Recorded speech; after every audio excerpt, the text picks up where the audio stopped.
Les chefs d'État du Gabon, de la République centrafricaine et de la Guinée équatoriale ont répondu présent face à l'urgence de la situation économique des pays de la CEMAC. Le sommet extraordinaire présidé par le président en exercice Denis Sassou Nguesso ce 20 janvier 2026 à Kintélé au nord de Brazzaville était placé sous le signe de la vigilance économique.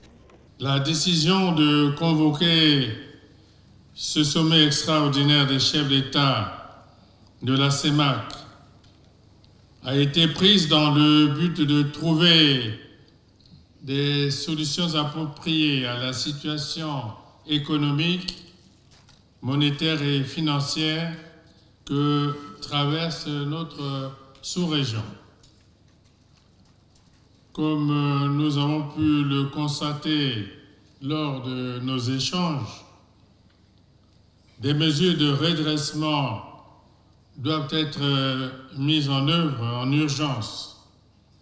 dans nos différents États.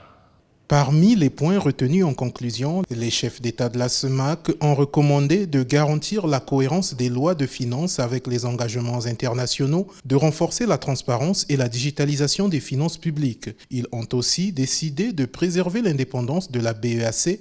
de rapatrier les ressources et savoirs détenus à l'extérieur, d'assainir le secteur bancaire et d'accélérer la transformation économique de la zone à travers la stratégie d'import-substitution et un suivi renforcé via le PREF-CEMAC. Tenant compte des éléments soumis à leur analyse à travers les rapports présentés par le gouverneur de la BEAC et le président de la commission de la CEMAC, et soucieux de renforcer les mesures déjà prescrites, la conférence a exhorté les États membres à court terme garantir la cohérence entre les lois de finances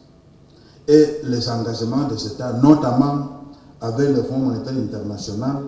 et assurer leur compatibilité avec les objectifs de soutenabilité de la dette et de consolidation de la position extérieure à moyen terme.